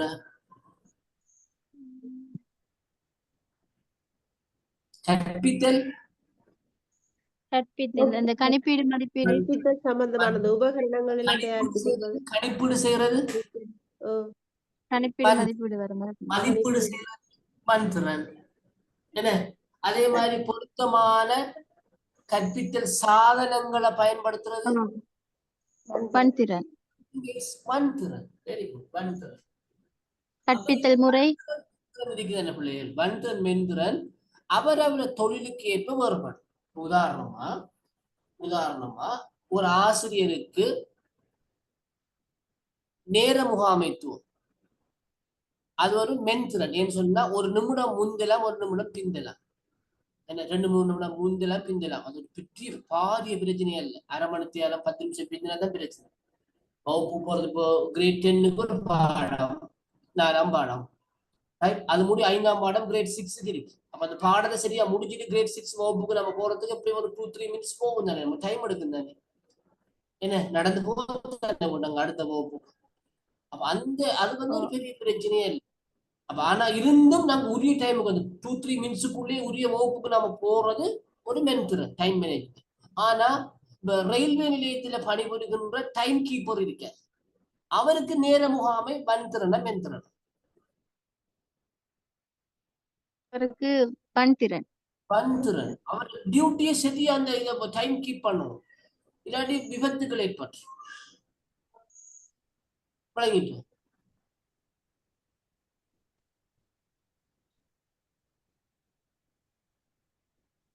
அதே மாதிரி ஒரு வைத்தியருக்கு ஒரு சத்திர சிகிச்சை நிபுணருக்கு டைம் மேனேஜ்மெண்ட் ஏன் ஒரு ஒரு பேஷண்ட்டுக்கு வந்து மயக்க மருந்து கொடுத்தா அந்த மயக்க மருந்து தன்னுடைய ஒரு குறிப்பிட்ட நேரம் வரைக்கும் தான் நீடிச்சிருக்கும், அது கூட அந்த ஆபரேஷனை செஞ்சு முடிக்கும், இல்லாட்ட பிரச்சனையா போயிடும். அவை அந்தந்த தொழிலுக்கு ஏற்ப வன்திறன்கள் மென்திறன்கள் மாறும். ஓகே தானே? இப்ப உங்களுக்கு ஒரு ஆக்டிவிட்டி ஒன்று தர போறேன்னா, இந்த தொழில் உலகம் இருக்குதானே, தொழில் உலகம் எந்த தொழிலா இருந்தாலும் சரி, அரசாங்க தொழிலோ தனியார் தொழிலோ உள்நாட்டு தொழிலோ வெளிநாட்டு தொழில், இந்த தொழில் உலகில மாணவர்கள் பிரவேசிக்கிறதுக்கு தற்காலத்துல அவங்க என்னென்ன திறன்களை வளர்த்துக் கொள்ள வரும். அது வன்திறன் சார்பாக மென்திறன் சார்பாக கூட இருக்கலாம். என்னென்ன திறன்களை இந்த தொழில் வழங்குறாக்கள் எதிர்பார்க்காங்க. குறிப்பாக தனியார் துறையை மையப்படுத்தி நீங்க சொல்லலாம். மாணவர்களுக்கு தனியார் துறையில தொழில் கொடுக்கணும். உதாரணமாக பட்டதாரிகளுக்கு தனியார் துறையில தொழில் வழங்க தனியார் துறையில விரும்புறாங்க. ஏன்னா அவங்க எதிர்பார்க்கின்ற அந்த ஸ்கில்ஸ் அவங்ககிட்ட இல்லை, திறன் இல்லைன்னு சொல்றாங்க. ரைட், அதுக்கான ரீசனும் இருக்கிறாங்க, நியாயமும் தான். ரைட், அப்ப நான் உங்களுக்கு சொல்றது பேருன்னு சொன்னால், ஆக்டிவிட்டி தலைப்பேருன்னு சொன்னால், இந்த தொழில் உலகத்துல மாணவர்கள் பிரவேசிக்கிறதுக்கு எவ்வாறான திறன்களை வளர்த்துக் கொள்ள வேணும். ஒரு ஆள் ஒரு 3 திறனை உதாரணத்தோட சொல்லும். சரியா? கேள்வி விளங்கிட்டா? அவங்க ஒரு டைம் நான் தரேன், ஒரு 8:15 நேரம் 8:25 வரைக்கும் நீ சொல்லலாம். 10 மினிட்ஸ் பொருத்தமான உதாரணத்தோட சொல்லணும். அந்த திறன் மென்திறனா வன்திறனாங்கிறத கூட நீங்க விவரிச்சு சொல்லலாம், நோ ப்ராப்ளம். தொழில் உலகத்துல மாணவர்கள் பிரவேசிக்கிறதுக்கு அவங்க வளர்த்துக் கொள்ள வேண்டிய திறன்கள்ல 3 திறன், ஏதாவது 3 திறன்களை நீங்க சொல்லணும். ஒரு ஆள் சொல்றது மற்ற சொல்றதை தவிர்த்து கொண்டதால மகவே கொஞ்சம் 4-5 திறன்களை தேடிக்கொள்ளுங்க. சொன்னால் அந்த திறன்களை சொன்ன நீங்க மாற்றிக்கொள்ளலாம். ரைட், ஆயத்தமாய் கொள்ளுங்க. 8 சரியா 25க்கு முன்பே. ஓகே.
ஓகே பாப்போமா?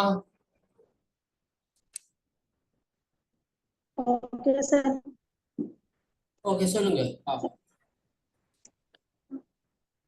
முதலாவதாக ஆளுமை பண்பை நான் சொல்கிறேன். ஆளுமை பண்பு ஒரு மாணவன் தொழில் ஒன்றுக்கு செல்லும் போது சமூகத்துடன் பல்வேறு தொடர்புகளை ஏற்படுத்த வேண்டி இருக்கும். அப்போது பல அவற்றை எதிர்கொண்டு வெற்றி பெற கட்டாயம் சிறந்த ஆளுமை அவனுக்கு இருக்க வேண்டும். உதாரணமாக ஒரு கிராம உத்தியோகத்தரின் அந்த கிராமத்தில் உள்ள மக்களின் பிரச்சனைகளை எதிர்கொண்டு அவர்களுக்குரிய சரியான தீர்வுகளை வழங்கவும், அவர்களுக்கு தேவையான பல விடயங்களை பெற்றுக்கொள்வதற்கும், அவர்களுக்கு அவர்களை நம்புவதற்குரிய தன்னம்பிக்கையை ஏற்படுத்துவதற்கும் அவர் ஒரு சிறந்த ஆளுமை பண்புடையவராக இருக்க வேண்டும். அதே போல் ஒரு ஆசிரியர் தொழில் செய்பவராக இருந்தால் மாணவர்களை தனக்குள் தான் கற்பிக்க வேண்டிய ஒரு ஆளுமை ஒரு ஆசிரியரிடம் இருக்க வேண்டும். அதே நேரம் ஒரு பிரதேச செயலாளராக இருப்பின் தனக்கு கீழ் வேலை செய்யும் பணியாளர்களை சிறப்பான முறையில் வேலையை வேண்டுவதற்கும் அவரிடம் ஆளுமை திறமை இருக்க வேண்டும். ஆகவே ஒரு வேலை உலகுக்கு தயாராகும் ஒரு மாணவனுக்கு ஆளுமை திறமை முக்கியமானது என்பதையும் அதை வளர்த்து கொள்ள வேண்டிய அவசியம் என்பதையும் அவனுக்கு கூற வேண்டும். அடுத்தது மொழி பிரயோகம். வளர்ந்து வரும் உலகில் மும்மொழிகளும் அவசியம். எமது நாட்டில் அனைத்து மொழி பேசும் மக்களும் காணப்படுகின்றனர். அது மட்டுமன்றி சகல பணியிடங்களிலும் இப்போது சகோதர மொழி பேசும் மக்களும் அதிகம் காணப்படுகின்றார்கள். ஆகவே ஒரு மாணவன் தனது ஒரு உத்தியோகத்திற்கு செல்லும் பொழுது தனக்கு கீழுள்ள உத்தியோகத்தர்களையும் தனக்கு மேலுள்ள உத்தியோகத்தர்களையும் சந்திக்க வேண்டி ஏற்படலாம். தனக்கு தேவையான பல விடயங்களை அவர்களுடன் பேச வேண்டி வரலாம். அவ்வாறு பேசுவதற்கும் தன்னைத்தானே வளர்த்து கொள்வதற்கும் தன் திறமையை அவர்களிடம் காட்டுவதற்கும் அவனுக்கு மொழி ஒரு பெரிய பிரச்சனையாக அமைகின்றது. ஆகவே கட்டாயம் வேலை உலகுக்கு செல்லும் ஒருவர் சிங்களம், தமிழ், ஆங்கிலம் போன்ற மும்மொழிகளையும் எமது நாட்டை பொறுத்தவரையில் கற்றிருக்க வேண்டியது அவசியம். அவ்வாறு கற்றிருந்தால் அவன் மேலும் மேலும் தன்னுடைய வாழ்க்கையில் முன்னேறுவதற்கு மிகுந்த ஒரு உந்துதலாக இருப்பதை அவனுக்கு கூறி புரிய வைக்க வேண்டும்.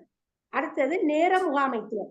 எவன் ஒருவன் வாழ்வில் நேரத்தை சரியாக கடைபிடிப்பானோ அவன் வாழ்வில் நிறைய விடயங்களை சரியாக கடைபிடிப்பான். யாருக்காகவும் நேரம் காத்திருக்காது. நேரத்தை கடைபிடித்தால் நன்மதிப்பு, உரிய நேரத்தில் உரிய வேலையை செய்த பதற்றம் இல்லாத தன்மை, ஆற்றல்களை வளர்த்து கொள்ளும் திறமை, சரியான நேரத்தில் சரியான விடயங்களை செய்து கொள்ள முடியும்.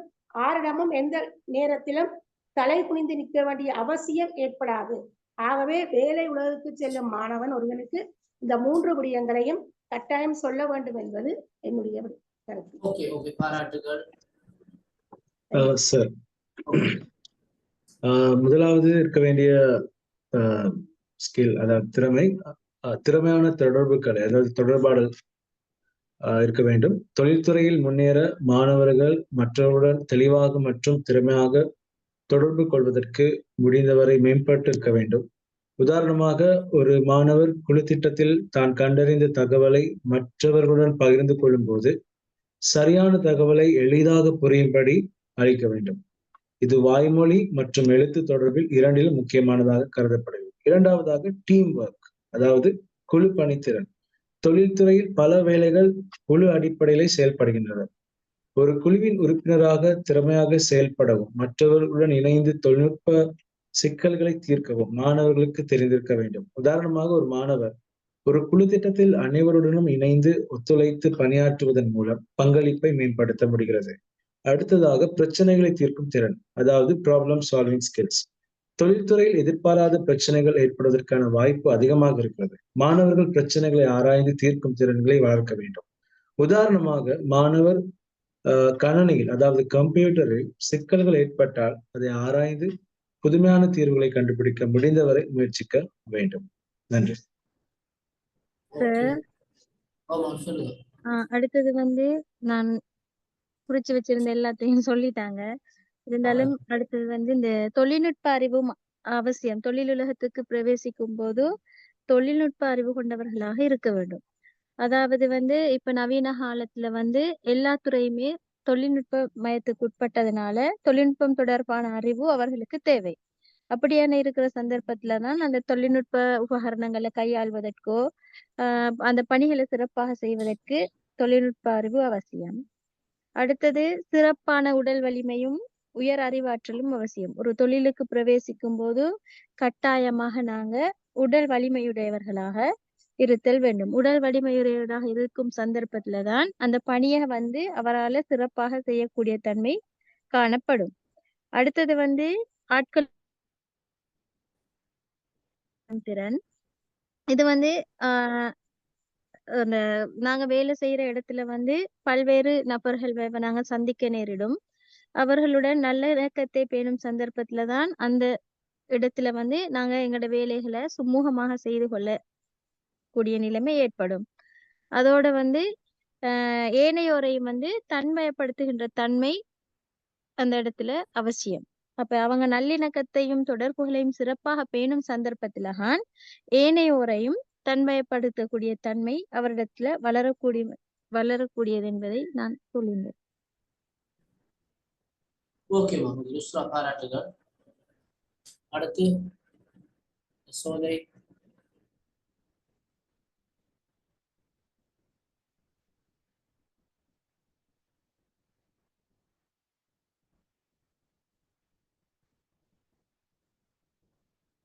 வேறு யாரா? ஜலீலா?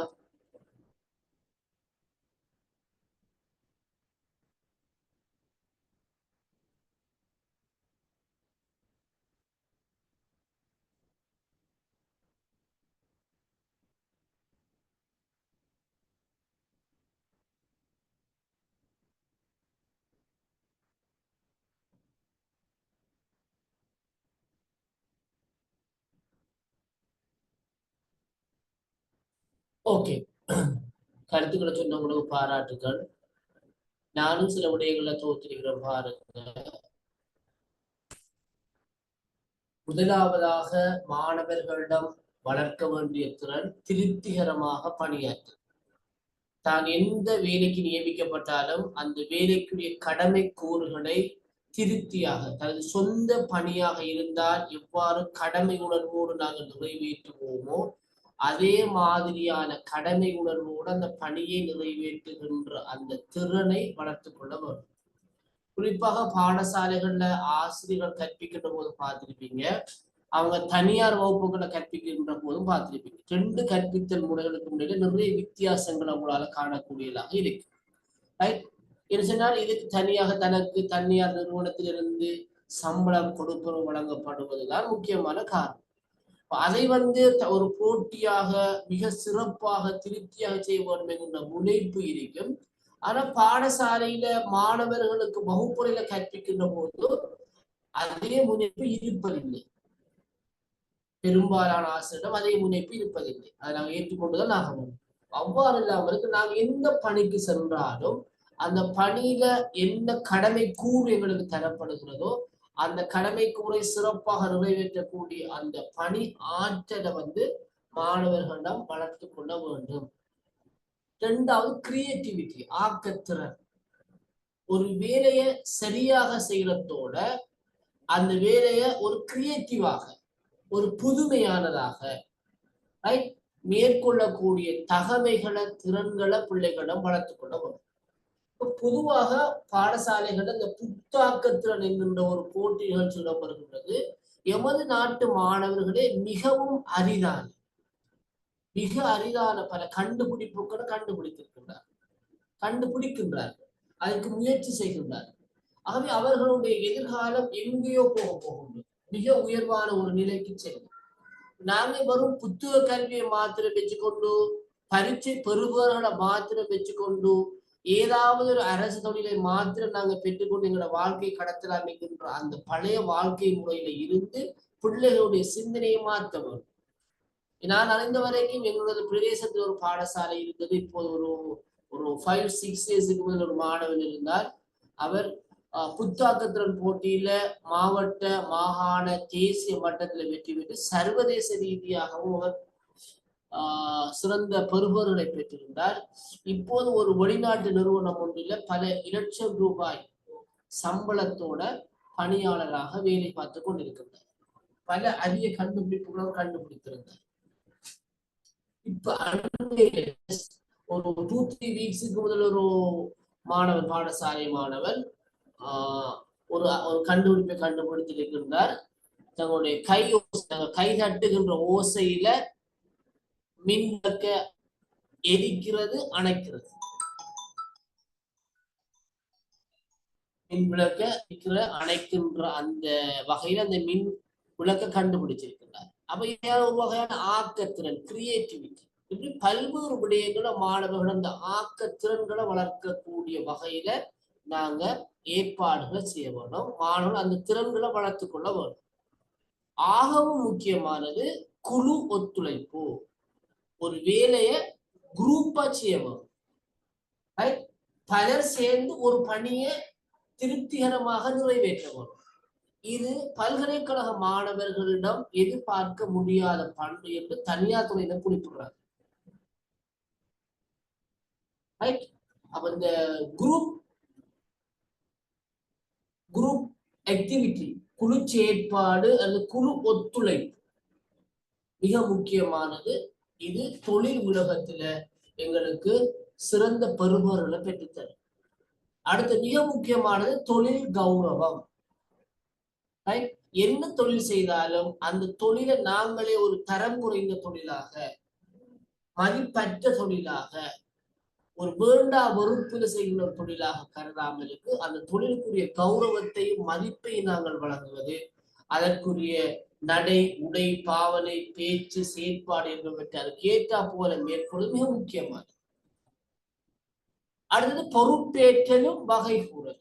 எங்களிடம் ஒரு பணி தரப்படுமாக இருந்தால் அந்த பணியை நாங்கள் மிக சிறப்பாக முழு இயல்மையையும் பயன்படுத்தி அந்த தொழிலை மேற்கொள்வோம், அந்த பணியை நிறைவேற்றும். ஏற்படுகின்ற விளைவுகளுக்கு நாங்களே வகை கூறுவோம், அக்கௌண்டபிலிட்டி. அதுவும் மிக முக்கியமான ஒரு திறன். அடுத்தது டைம் மேனேஜ்மெண்ட், நேர முகாமை. அடுத்த திறன் தான் மாற்றம் அடைகின்ற உலகுக்கு ஏற்ப பொருத்தப்பாடு அடைகின்ற திறன். மாற்றம் அடைகின்ற உலகுக்கு ஏற்ப பொருத்தப்பாடு அடைகின்ற திறன். இவைகள் மாணவர்கள் விரித்து செய்து கொள்ள வேண்டிய திறன்களாக காணப்படுகின்றன. இப்ப கடைசி கட்டத்துக்கு வந்திருக்கின்றோம், தொழில் தெரிவு கொள்கைகள். தொழில் ஒன்ற ஒருவர் தெரிவு செய்து கொள்வது. ஒரு நபர் தனக்கு பொருத்தமான தொழில் ஒன்று எவ்வாறு தெரிவு செய்து கொள்கிறார், அவர் அந்த தொழிலை தெரிவு செய்வதில் என்னென்ன காரணிகள் செல்வாக்கு செலுத்துகின்றன, ஒருவர் ஒரு குறிப்பிட்ட தொழிலை விரும்புவதற்கு அல்லது விரும்பாமைக்கான காரணம் என்ன, சில தொழில்களை விரும்புறாங்க, சிலர் அந்த தொழில்களை விரும்புறல்ல, இவையெல்லாம் ஏன் என்கின்ற விடயங்களை உளவியல் ரீதியாக நோக்கிய உளவியலாளர்கள் பல தொழில் தெரிவு கொள்கைகளை உருவாக்கி இருக்காங்க. அதுல 4 கொள்கைகளை மட்டும் உங்களுக்கு இங்க குறிப்பிட்டிருக்கிறார். ஒன்று, டொனால்டு சூப்பர் என்பவருடைய தொழில் விருத்தி கோட்பாடு. எலி கின்ஸ்பர்க் என்பவருடைய தொழில் தெரிவு கோட்பாடு. ஆண்ட்ரோ என்பவருடைய தொழில் ஆலோசனை வழங்கல் கோட்பாடு. ஹாலண்ட் என்பவருடைய பண்புத்திறன் காரணி கோட்பாடு. இன்னொரு ஹாபாக் மனவழிச்சி சார்ந்த விஷயம். அப்படி பல்வேறு கொள்கை காணப்படுகிறது. இந்த 4 கொள்கைகளை இருக்கின்ற இந்த 15 நிமிடத்துக்குள்ள நாங்கள் கொஞ்சம் சுருக்கமாக பார்க்க முயற்சிப்போம். சரியா? ஓகே. இப்ப டொனால்ட் சூப்பர் பார்ப்போம். அவருடைய கொள்கை பேரு தொழில் விருத்தி கோட்பாடு. ஒருவருடைய தொழில் தெரிவில, அதாவது ஒரு நபர் தனக்கு பொருத்தமான ஒரு தொழில் ஒன்றை தெரிவு செய்வதில் அவருடைய சுய எண்ணக்கரு, செல்ஃப் கன்செப்ட் செல்வாக்கு செலுத்துகிறது என்ற கருத்தை டொனால்ட் சூப்பர் முன்வைக்கிறார். இப்ப நாகேந்திராவோ அல்லது நுஷ்ராவோ அல்லது திருமகளோ அல்லது ஜலீலாவோ என்ன தொழிலை அவ தெரிவு செய்யறா, என்ன தொழில் அவ விரும்புறான்டா, அவனுடைய அந்த தொழில் தெரிவில, தொழில் விருப்பத்துல அவனுடைய செல்ஃப் கன்செப்ட், சுய எண்ணக்கர், அவ தனக்குண்டு வளர்த்து கொண்ட அந்த சுய எண்ணக்கர் செல்வாக்கு செலுத்து. அந்த சுய எண்ணக்கரின் அடிப்படையில் தான் அவர் தனக்கு பொருத்தமான தொழில் ஒன்றை தெரிவு செய்கிறார் என்று டொனால்டு சூப்பர் குறிப்பிடுறார். இந்த தொழில் தெரிவில செல்வாக்கு செலுத்தின சுய எண்ணக்கரு என்பது ஒரு நீண்ட கால செயல்முறையில விளைவு. ஒரு குறிப்பிட்ட கணப்பொழுது ஒரு குறிப்பிட்ட நேரத்துல தோன்றுவதா இல்லை. அதான் சொல்லப்படுகிறது ஒருவருடைய தொழில் விருப்பும் தெரிவும் நீண்ட கால செயல்முறையினது விளைவாகும். தொழில் விருத்தி செயல்முறையினூடாக ஒருவருடைய ஒரு 1 minute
ஓகே.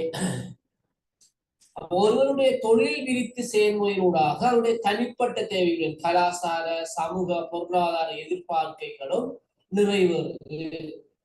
சுய எண்ணக்கரு விருத்தியில பெற்றோருடைய சமூக பொருளாதார மட்டம், அந்த தனிப்பட்ட நபருடைய உளவியல் ஆற்றல், ஆளுமை பண்பு போன்றவை எல்லாம் வெளிப்படுத்த கிடைக்கக்கூடிய சந்தர்ப்பங்களும் செல்வாக்கு செலுத்தும். உதாரணமாக ஒருவருடைய பேரண்ட்ஸ் எப்படிப்பட்டாங்களா இருந்தாங்க, எப்படி வளர்த்தாங்க இந்த நபரை, இந்த நபர் எப்படிப்பட்டால் அவருடைய இருக்கிற ஆளுமை பண்புகள் என்ன, இதெல்லாம் சேர்ந்துதான் அவருடைய செல்ஃப் கன்செப்டா சுய எண்ணக்கருவாக வளர்ச்சி அடையும்.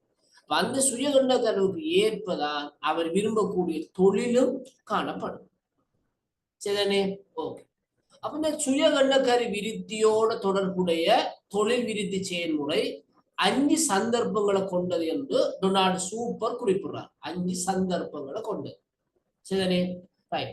அதுல பாருங்க, முதலாவது வந்து வளரிளம் பருவம். வளரிளம் பருவம் அதாவது பிறப்புல இருந்து, பிறப்புன்னு சொன்னா ஒரு 3-4 வயது 5 வயது இருந்து 14 வயது வரைக்கும் இந்த வளரிளம் பருவம்னு சொல்லுவோம். வளரிளம் பருவம். ரைட். அதுல பெரிதாக தொழில் தொடர்பான இன்ட்ரெஸ்ட் யாரும் இருக்க மாட்டார். ரைட். அதை பெருசாக டொனால்ட் சூப்பர் கருத்துல கொள்ளல. இரண்டாவது பருவம் ஆய்ந்தறிகின்ற பருவம். இது 15 வயது முதல் 25 வயது வரைக்கும் ஒரு ஆளுக்கு இருக்கு. இந்த வயதில தொழில் தொடர்பாக அவர் 3 வகையான விருப்பங்களை கொண்டிருப்பார். ஒன்று கண்டறிகின்ற பருவம் சொல்றாங்க. கண்டறிகிற பருவம்னா இந்த சமூகத்துல என்னென்ன தொழில் எல்லாம் காணப்படுது, அந்தந்த தொழில்கள் எப்படிப்பட்டது, அந்த தொழில இருக்கிற டியூட்டி என்ன, விருப்பங்கள் என்ன என்பவற்றை பற்றி ஆய்வு செய்கின்ற கண்டறிகின்ற பருவமாக இருக்கும். இது ஒருடைய 15 முதல் 17 வயது வரைக்கும் ஒரு ஓயல் இருந்து ஏற்படுகிற காலம் வரைக்குமான பருவத்துல இந்த கண்டறியும் பருவத்தில் இருப்பார். அவர் அந்த பருவத்துல சில தொழில் தொடர்பான விருப்பங்களை கொண்டிருக்கிறார்.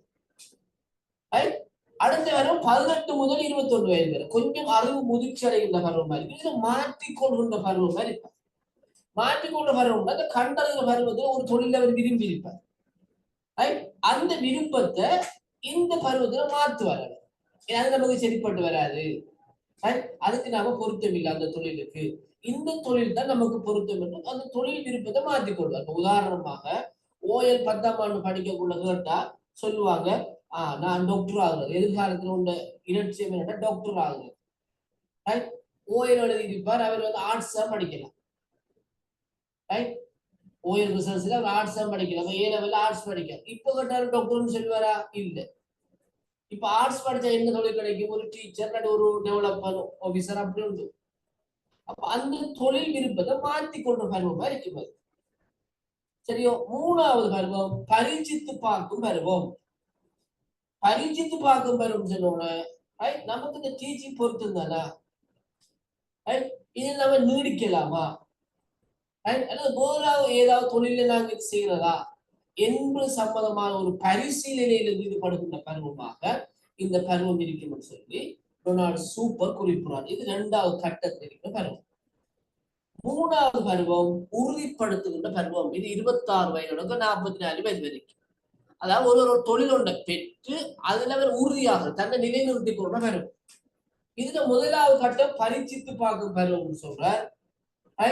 இது ஆய்ந்தறிகின்ற பருவத்தில் இருக்கின்ற மாதிரியான ஒரு பரிச்சித்து பார்த்து அந்த தொழிலை பெற்றுட்டவர், தொழிலை பெற்றுட்டு அந்த தொழில இதுல நம்ம நீடிக்கிறதா, அந்த தொழில தொடர்ந்து இருக்கிறதா, வேற தொழில் மாற்றுறதாங்கிற மாதிரியான ஒரு பருவம். ஆய்ந்தறிகிற பருவத்துல தொழில் பெறுறதில்லை, பொறாமலுக்கு பரிச்சித்து பார்க்கணும். இதுக்கு நாம பொறுத்திருந்தாலும் அந்த தொழிலை செய்வோமா இல்லையா. இது தொழிலை பெற்று போட்டு பரிச்சித்து பார்க்கிறது, ஒரு ட்ரைனிங் பீரியட் மாதிரி, ஒரு ப்ரொபஷனல் ஏரியா அந்த அந்த காலமாய்த்தது. 2வது பருவம் நிரந்தரமாக்கும் பருவம். இனி இது தவிர நமக்கு வேற தொழிலே இல்லை, இந்த தொழிலத்தை நாம செய்யணும் என்கின்ற உறுதி எடுக்கின்ற பருவமாக இருக்கு. இதுக்கு வயதுகளை சொல்ல 3வது கட்டத்துல. 3வது விருத்தி அடைகின்ற பருவம். இப்ப நம்ம இங்க டெவலப் ஆகணும். ஒரு டீச்சர் இருந்தா ஒரு பிரின்சிபல் சர்வீஸுக்குள்ள போகணும், அல்லது ஒரு SLESக்குள்ள போகணும். அப்படி இதை எப்படி விருத்தி அடைய செய்யலாம்ங்கிற பருவமாக இருக்கும். இடைய விருப்பங்கள் எல்லாம் விருத்தி அடைவதை நோக்கியதாக இருக்கும். 4வது பருவம் பராமரிக்கின்ற பருவம். இப்ப இனி நாம தொழில் மாத்தல, இருக்கிற தொழில தான் கடைசி வரைக்கும் பென்ஷன் ஆகும் வரைக்கும், ஓய்வு பெறும் வரைக்கும் இந்த தொழிலை தான் நம்ம செய்யணும். அப்ப இந்த தொழில நமக்கு ஒரு பிரச்சனையும் வந்துடக்கூடாது, ஒரு குளறுபடி நடந்துடக்கூடாது, நம்மளோட பென்ஷனை பாதிச்சிடக்கூடாது. இந்த வகையில் இந்த தொழிலை பராமரித்து பாதுகாக்கிற பருவமாக 4வது பருவம் இருக்கும். இது ஒருவருடைய 45 வயசுல இருந்து 64 வயசு வரைக்கும் இருக்குன்னு சொல்லப்படுது. அப்ப இந்த சூப்பரை கருத்து ஒரு ஓய்வு பெறுற வயது 65 வயதா இருக்கு. 5வது பருவம் தான் குறைவடையும் பருவம். இப்ப தொழில இருந்து பென்ஷன் ஆக போறாரா, இனி தொழில் விருப்பம், தொழிலை பத்தி யோசிக்கவே மாட்டேங்குது. ஓய்வு காலத்தை இனி என்ன செய்வது, ஓய்வு எப்படி கழிக்கிறதுன்னு சொல்லி அதை பத்தி யோசிக்கிற பருவமாக இந்த 5வது பருவம் இருக்குன்னு சொல்லி ஒருவருடைய தொழில் விருப்பம் 5 வேறுபட்ட கட்டங்களின் ஊடாக நிறைவேறுகிறது என்ற கருத்தை டொனால்ட் சூப்பர் முன்வைக்கிறார். அவர் தனிநபர் அர்ப்பணிப்புடன் பணியாற்றி தனது தொழில்துறையில பிரசித்தமான ஒரு நிலையை அடைய முயற்சிப்பதும் பருவத்தில விருத்தி அடைகிற சந்தர்ப்பத்தில் இந்த நிகழ்வுகள் இடம்பெறுகின்றது என்பது டொனால்ட் சூப்பருடைய கருத்தாக இருக்கிறது. கொஞ்சம் மேலோட்டம் பார்த்தா சொல்லியிருக்கேன், டைம் இல்லை தானே, இந்தியோட முடிக்கணும் நாங்க. 2வது எல்கின்ஸ்பர்க்கினுடைய தொழில் தெரிவு கொள்கை. அது 5 பருவம். இவர் 3 பருவம் பிரிக்கிறார். பாருங்க, நபர் ஒருவர் தனக்கு பொருத்தமான தொழிலொன்றை தெரிவு செய்வதில் அவருடைய வாழ்க்கையோட நீண்ட கால செயல்முறையுடைய விளைவுதான் செல்வாக்கு செலுத்து. ஒருவருடைய நீண்ட கால அனுபவத்தால் தான் அவர் தனக்கு பொருத்தமான தொழில் ஒன்று தெரிவு செய்கிறார். அந்த தொழில் ஆரம்பத்துல வேறொரு விருப்பத்தை கொண்டிருக்கும், பிறகு இன்னொரு விருப்பத்துக்கு மாறும், பிறகு இறுதியில இன்னொரு தொழில வந்து சேர்வார். இந்த கருத்தை கின்ஸ்பர்க் சொல்றார். சூப்பர் கருத்து மாதிரி தான் இந்த கருத்து. அதை 3 கட்டங்களா பிரிக்கிறார். அப்ப சூப்பர் சொல்றார் ஒருடைய சுய எண்ணக்கர் ஒருடைய தொழில் தெரிவில செல்வாக்கு செலுத்துவதாக. ஆனால் கின்ஸ்பர்க் சொல்றார் ஒருடைய வாழ்க்கையில நீண்ட கால செயல்முறையில் அவருடைய பருவ ரீதியான மாற்றம், வயது மாற்றம், அறிவு முதிர்ச்சி போன்றவைதான் இந்த தொழில் தெரிவில செல்வாக்கு செலுத்திட்டு இவருடைய கருத்து காணப்படுகிறது. இவர் இந்த பருவங்களை 3 பிரிக்கிறார். கற்பனை தெரிவு பருவம், செய்து பார்த்தல் மூலம் தெரிவு செய்யும் பருவம், யதார்த்த ரீதியாக தெரிவு செய்யும் பருவம் 3 பிரிக்கிறார். கற்பனை தெரிவு பருவம்னா உங்களுக்கு நான் ஆரம்பத்துல சூப்பருக்கு சொன்ன மாதிரி தான். இதுலயும் நாங்க ஒரு 6ஆம் ஆண்டு 5ஆம் ஆண்டு பிள்ளைகிட்ட நீ எதிர்காலத்துல என்னவா வர விரும்புறான்னு கேட்டா என்ன அவன் சொல்லுவாங்க, பைலட்டா வர விரும்புறேன், டாக்டரா வர விரும்புறேன், போலீஸ் அதிகாரியா வர விரும்புறேன் அப்படி சொல்லுவோம். அது ஒரு கற்பனையில அவன் அவன் பார்த்த படம், அது யாரும் சொன்ன கதை, ஏதோ ஒரு வடிவத்தில் அவன் அந்த தொழில அவன் விரும்பி இருப்பான். அந்த தொழில் விருப்பத்துல அந்த திரைப்படத்துல பார்த்த அனுபவமோ காட்சிகளோ அல்லது கேள்விப்பட்ட முடியுங்களோ செல்வாக்கு செலுத்தி இருக்கு. இது 11 வயது வரைக்கும் இருக்கு. அடுத்த கட்டம் செய்து பார்த்தல் மூலம் தெரிவு செய்யும் பருவம். இது 11 வயது முதல் 17 வயது வரைக்கும் ஒருவர் நீடிச்சிருக்கின்றது. இதுல வந்து ஒரு தொழில என்னென்ன டியூட்டி இருக்குது, அந்த தொழில என்னென்ன உண்மையா செய்யறாங்க, சமூகத்துக்கு எது நடக்குதா என்று சொல்லி அந்த தொழிலை செய்து பார்த்தல் மூலம் அந்த தொழிலை தெரிவு செய்யறது அடிக்கடி மாறும். இல்ல இது நமக்கு பொருத்தம் இல்லை, இந்த தொழில் தான் நம்ம தேர்றது, இந்த தொழில் தான் நம்ம போறதுன்னு சொல்லி ஒவ்வொரு தொழிலுக்கும் உரிய அந்தஸ்து, அதிகாரம், நிலைமை, பொறுப்பு என்பவற்றை வச்சு கொண்டு தொழிலை தெரிவு செய்யற பருவமாக இருக்கும் இந்த பருவம். 11 வயது முதல் 17 வயது வரையான பருவம். 3வது பருவம் தான் யதார்த்த ரீதியாக பருவம். 17 வயதுக்கு பிறகு ரியாலிட்டி, இதுதான் யதார்த்த உலகம், இந்த தொழில் தான் எனக்கு கிடைக்கும், இந்த தொழில் வரக்கூடிய தகமையில நான் இருக்கேன். அப்ப இந்த தொழிலை பெற்றுக்கொள்றதுக்கு தான் நான் இனி முயற்சிக்க வேண்டும் என்ற வகையில அவர் ஒரு தொழில, ஒரு விருப்பமான ஒரு தொழிலை தெரிவு செய்து கொள்வார் 17 வயதோட. அப்ப கற்பனை தெரிவு பெறுவதை பாருங்க, பிள்ளை கற்பனையில் தொழிலை தெரிவு செய்யும்.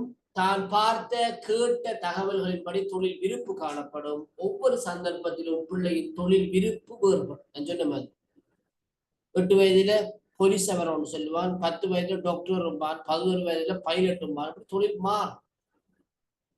கற்பனை தானே அது, அவன் பார்த்த படத்தும் படத்துல செல்வாக்கும் இருக்கும்.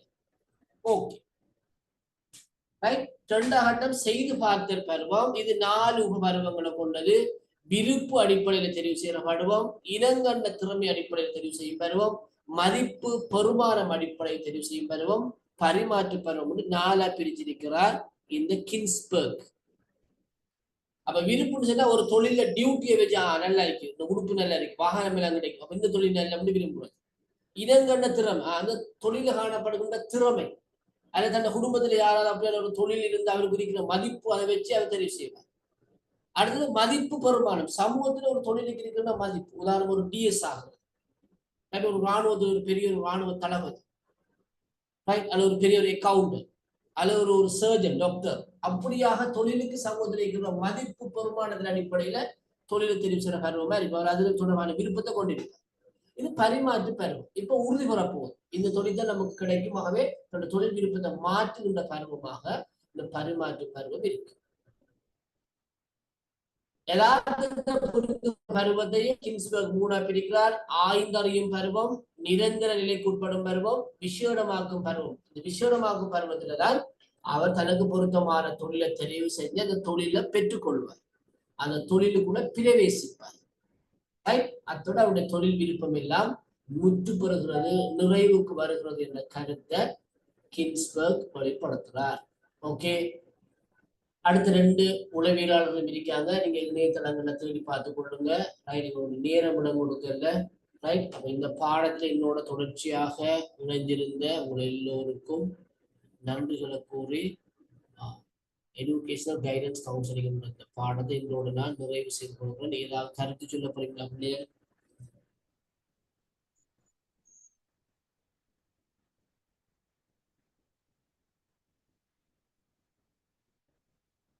யாராவது ஏதாவது சொல்லிருக்கலாம் முடிப்போமா?